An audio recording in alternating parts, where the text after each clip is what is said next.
Today, on Florida Sportsman Project Dreamboat, we join Captain John Vanilla and his class aboard the River Scout for a day of exploration. It's a program that's been around since 1972. I went on this boat when I was in 5th and 6th grade. It gets you a love for the waterway, and it starts at a young age, and it's just very important. The crew at MCU begins rigging on the 21-foot Paramount with the finish line in sight. We're actually putting on dual 10-foot power poles on this boat. I can't wait to see these things function on the back of the boat. Not to mention with that big giant outboard that's going to be in the middle of them. And FS boating editor George Labonte joins Dreamboat owner Gary Skrobeck aboard his classic 1972 Willy Roberts Skiff. What Gary ended up with was a piece of Florida Keys history that he was able to keep alive, and in the process of doing so, was able to continue the legacy handed down to him from his father. All coming up on Florida Sportsman Project Dreamboat.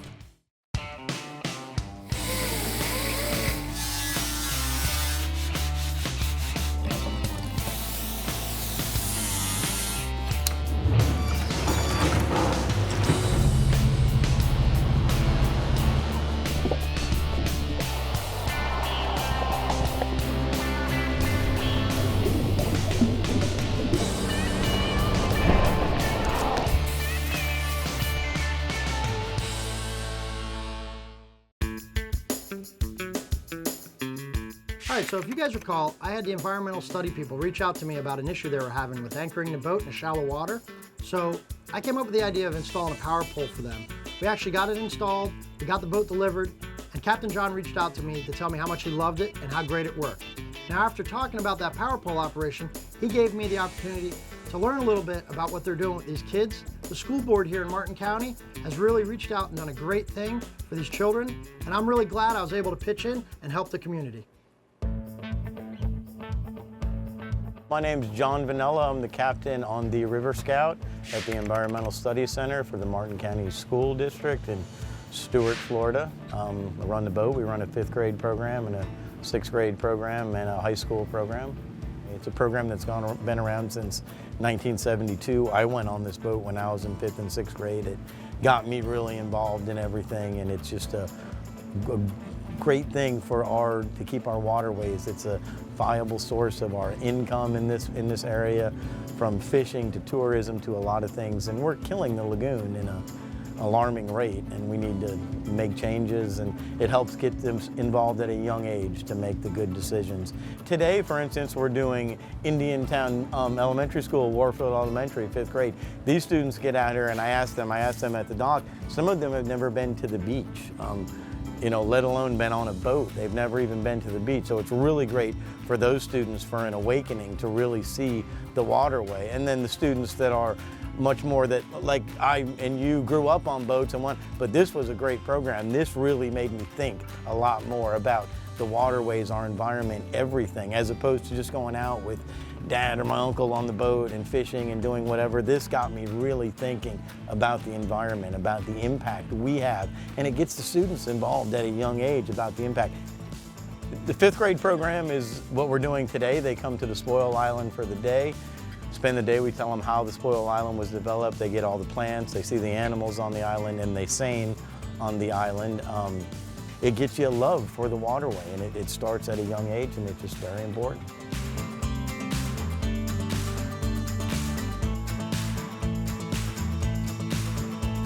I'd like to thank Brian at Marine Customs Unlimited, Florida Sportsman, everyone involved that got the power pole. It has made a huge difference on the boat. It's so much easier to pull up. It works incredible, holds the boat on spot. I was a little worried when we came here at 5th grade island. The current runs here, but it's worked great. It holds us on, and I want to just a big shout out and thank you to everyone.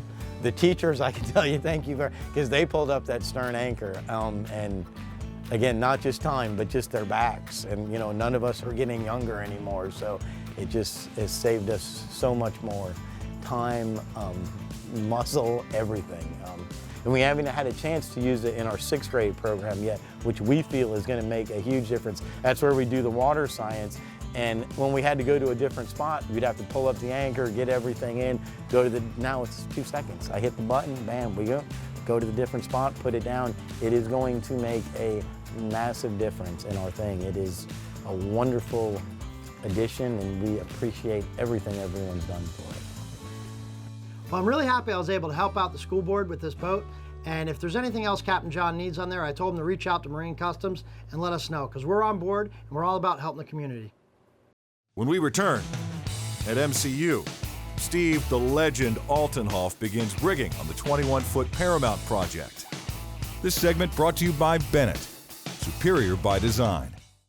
50 years ago, Bennett Marine changed boating forever, inventing the trim tab, helping boaters get on plane faster, reduce bow rise, correct listing, improve efficiency, and increase performance. Over 1 million systems later, worldwide, we offer durable and dependable trim tabs and hatch lifters for all boat sizes. Your only source for both hydraulic and electric systems. Industry-leading innovation, plus the best warranty and service available. Get Bennett on board and enjoy the ride. Welcome back to Florida Sportsman Project Dreamboat. Join us as the rigging process begins on the freshly painted 21-foot Paramount project. All right, guys, so we're working on this 21 Paramount. Now, the boat came to me originally, and it was a complete mess. It was major construction work. We had to rebuild all the stringers. We actually removed the cap. We cut it and lowered it down, and we added a full transom into the boat. Now, we're putting a huge outboard on the back of this boat. We added all types of structural enhancements, and we even trued out the bottom and we blueprinted it.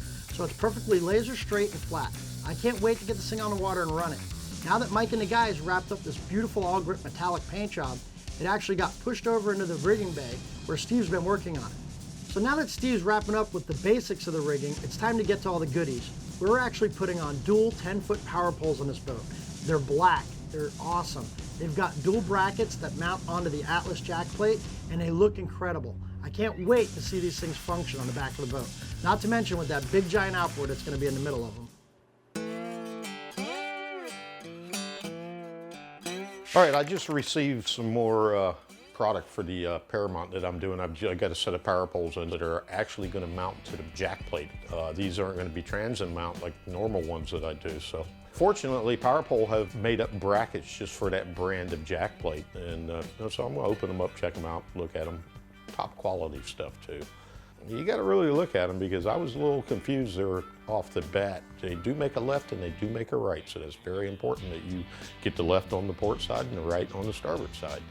So once we figured that out, I'm going to move forward. I'm going to mount my brackets first, get them up on the jack plate.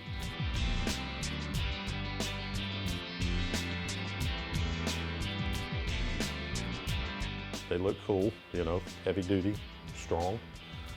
So now I'm going to move on to installing the power poles to these brackets, which is pretty easy, 4 bolts. You just bolt right up to it. There are adjustments on it. I bolt them on and I walk to the front of the boat and I look back. I want to get these power poles straight up and down. You know, I want them to look perfect with the alignment of the engines. And you got quite a bit of adjustment to be able to do this. So I got that done now. Now I'm going to look in the boat and make sure I've got a good location for my pumps because I'm going to have a pump for each one of these power poles. And fortunate for me, you know, I've got a nice easy rig job for these. The compartments where the pumps are going to be are directly in front of each power pole, which makes it easier. So I'm going to get the pumps mounted in and then I'm going to work on running my lines through the transom.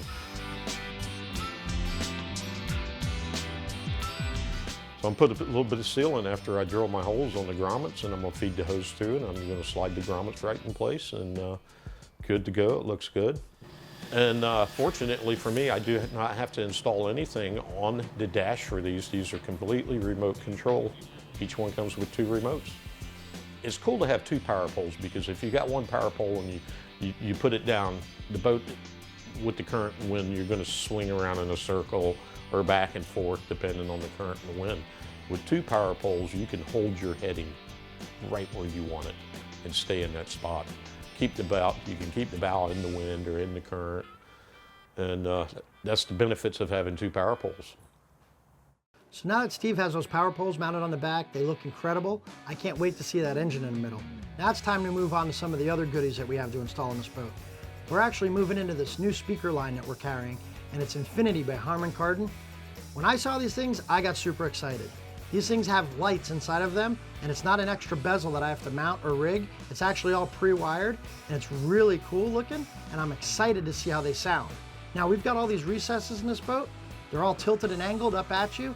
So if they sound as good as they look, this stereo system in this boat's gonna be incredible. When we return, FS boating editor George Labonte joins Dreamboat owner Gary Skrobeck aboard his 1972 Willy Roberts in this week's One Man's Dreamboat segment. This segment brought to you by Surehold. Clean and simple. The ultimate bucket list. Let's start with an ergonomic corrosion-free rope handle. Check. You want a caddy to organize your supplies and lift them out with ease. Check. Add in a bucket grate to elevate wash tools out of dirty water. Check. While you're at it, let's include integrated soap measuring cups. Check. How about a base that won't let your bucket scratch, tip, or slip?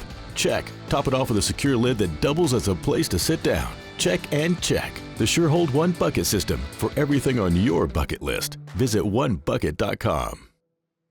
Welcome back to Florida Sportsman Project Dreamboat. Join us for this week's One Man's Dreamboat segment with Florida Sportsman boating editor George Labonte as we feature anglers who have already launched their dream.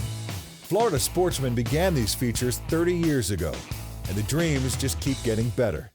This week we're heading down to Islamorada, Florida to visit with Gary Skrobeck and his father, Captain Skip Paxton. Skip and Gary took a 1972 Willy Roberts flats boat and took an old boat and restored it to better than original condition. Gary's father, Skip, was actually in the Florida Keys during this era and had close ties with Willy Roberts. At that time, when I first started out, Willy Roberts boats were the original backcountry flats boats here to really take off and be a working machine. And Willy's boats were, in those days, used by all the top guys. It was the boat to go to. And from that, I just took off with my Willy. And I've had one ever since. I took Gary into the shop one day. I was going in to see Willy for something for my boat. And he tagged along with me, and we went in, and Willy looked at him and says, "You're Skip's son?" And he says, "Yep." And he says, "Well, do you have your own Willy boat yet?" And he says, "Nope." And Willy said, "Well, you just wait a minute." And he went to his bandsaw and cut out a perfect image of a Willy Roberts boat on his bandsaw right there and handed it to him. Yep, still have it to this day. Now, when you're driving down the road in the Florida Keys, you're surrounded by water and there's boats on both sides. Gary had been admiring this boat from the distance for a long time, and when the opportunity to get possession of it came along, he took advantage of it. That boat always used to sit right there at the end of the dock at Tavernier Creek. So if you were heading south over the bridge and you look off to the right, that boat always sat right there at the end of the dock. And I can still, to this day, see that thing sitting there. And never in a million years at the time, could have imagined the events that would have transpired, the restoring that thing and now, owning it. Now that Gary finally had his own Willy boat, it was time to get to work. Now, growing up around these boats, he had seen them in their pristine condition, and when it came down to doing this boat over, he wasn't going to settle for anything less. When we got the boat, it was rigged and almost operational, but I mean, it had been neglected for years and years, and just needed a complete hull-up restoration. And it was one of those things, the more you got into it, the more issues you'd discover, and next thing you knew, it was a completely gutted, down to the stringers and ribs, bare hull, essentially. But yeah, the boat was moved up to West Palm area, and that was where the majority of the fiberglass work was done when I was living up there at the time. Primarily, the high-density blue water Coosa was used throughout. All the bulkheads and everything else, all half-inch material. The deck was half-inch, and I think we laid it up with 10-ounce cloth and tried to put the best material we could put into it. The boat was now structurally better than ever, and it was time to paint. Gary completed a beautiful all-grip paint job that really transformed the look of the boat. From my understanding, that Willy Roberts was not really a fan of the finish aspect of it. Painting, not so much his forte. The building, top notch. But so it might be safe to say that that finish is a little nicer than what may have been originally on there. Oh yeah. Jack Roberts, the original owner of the boat, was a big man. He's like 6'5" and 240. All he ever had for power was a 70 horsepower Johnson. It was amazing how fast that boat would travel. And now we've powered it with a 90, and she'll run 40 to 45 miles an hour with that 90, and that's getting it got down the road, you know, for a 19-foot 6-inch boat. You know, it definitely wasn't a start to finish. It took us several years to redo this boat. It wasn't a quick fix whatsoever. As long as you have a vision of what you want it to look like, you know, you, at the end of the day, are ultimately the one that is the one that puts any limitations on yourself as far as what you're able to achieve. It's interesting, you look at the lines of that old boat, there's no doubt about that guy Willy was way ahead of his time as far as his designs and just his vision to incorporate the best qualities of a skiff. You know, it's got room in it, and you see in these boats nowadays, there's essentially no room. It's all forward casting area, and it's nice to be able to have, you know, 2 or 3 people in that boat and have the ability to move around and everyone's not on top of one another. For down here, it's an excellent charter boat. Not only is there room available in it, and you know, like today with these west winds that we're having, you know, it handles a rough sea incredibly well for a skiff. Willy's boats were always shallow water, real shallow draft. You could get into places where you couldn't with other skiffs. What's unique about that boat as well is there's essentially 0 hull slap. It's not something that you know, a lot of people would be aware of. And it's these little intricacies, you know, that this boat has that, you know, I think can be lost in a lot of the newer skiffs now. What Gary ended up with was a piece of Florida Keys history that he was able to keep alive, and in the process of doing so, was able to continue the legacy handed down to him from his father. After spending $3,000 on the hull and $10,200 on repairs and custom modifications, the cost of Gary's Dreamboat comes to a total of approximately $13,200. When we come back, the rigging continues on the 21-foot Paramount at MCU, with hopes of installing a high horsepower outboard and more. This segment brought to you by Fiberglass Coatings, the largest selection of fiberglass materials in the United States. FGCI is a leading supplier of composite materials, family-owned for over 60 years and headquartered right here in Florida. We have the materials and technical expertise to service manufacturers, repair professionals, and DIYers alike. Our gel coat color matching is a favorite of seasoned professionals and weekend warriors. Access our online store at fgci.com, call to speak with a product specialist, or visit our stores in Fort Lauderdale or St. Petersburg. FGCI is your partner on boat projects big and small. Welcome back to Florida Sportsman Project Dreamboat. Join us as the rigging crew at MCU works to install trim tabs and big horsepower on the 21-foot Paramount project. So Steve's been doing a great job rigging the inside of this 21 Paramount out. I need to actually get him back out of the boat and back to the transom again, because I've got some new goodies that came in. From Bennett Marine, I reached out to those guys and explained to them this custom build I was doing with this big 4-stroke outboard on a little 21-foot boat, and I told them I needed a large, high-performance tab. And the guys told me they had the perfect tab for me, but they were going to custom build them, and they're going to get them electro-polished. I can't wait to see these things. They're going to look awesome on the transom of this boat, and they're going to really help with the performance. I'm going to be able to trim this boat out, get the bow down, and fly across the water. I can't wait to get these things on the boat.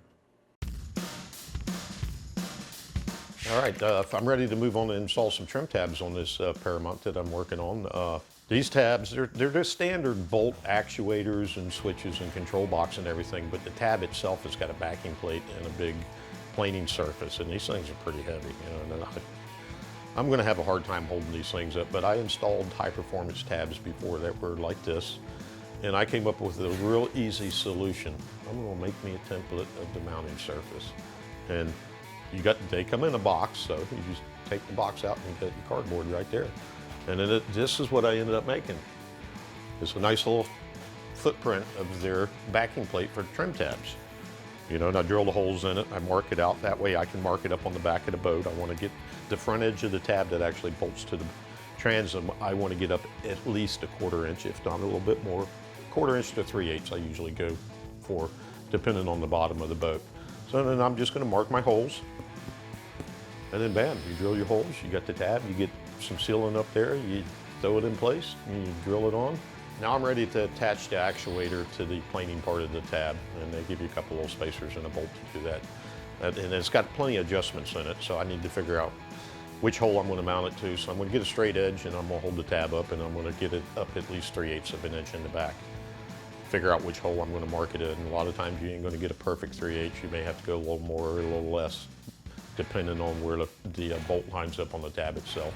Fortunately, on this one, it lined up perfect, so I'm going to install the bolt. Now I'm going to jump inside and run my wiring from the tab up to my control box up in the console, and hook them up to that, and jump over to the other side. It's a repeat of the same process I just did. You know, you just got another side to do. You know, do your measurement, put your template up there, mark your holes, drill your holes, put your sealant on it, get your backing plate up there, tab, backing plate up there, screw it in. Now you're ready to attach your actuator to that side. Then you're ready to run the wiring, and then you hook them up. They're perfect. They're marked. You can't get them wrong. You got green sleeve on one and a red sleeve on the other one, and then you're gonna hook them up to the actuator, and bam, the system's ready to go. These tabs are definitely overbuilt, but when you got a boat that you're going to be doing 65, 70 miles an hour on, you need that high performance, and I'd rather have overbuilt than underbuilt. All right, guys, so just as I thought, those electroplated polished tabs up against that dark metallic all grip paint job look like $1 million. Steve did a great clean job with the installation, but I just found out the motor just arrived, so I went out with Steve and gave him a hand hanging it on the back of the boat. I can't wait to sea trial this thing. 350 horsepower on the back of this little 21-foot boat. It's going to be exhilarating. I'm really hoping, and I'm shooting for a good solid 70 to 80 mile an hour boat here, and who knows, the sky could be the limit. If I'm able to sling the right size prop and get this motor up out of the water more, you might even go beyond that. So now that we have that big 350 horsepower engine mounted on the back of the boat, there's a couple of things we got to do to wrap up. Vic and Frank have been doing a great job with this upholstery. There's actually not too much of it in the boat, but I wanted it over the top. So we're doing some really cool things, and I can't wait for you guys to see it. Next week on Florida Sportsman Project Dreamboat, Brian takes on repairing and customizing a 19-foot Cuda craft.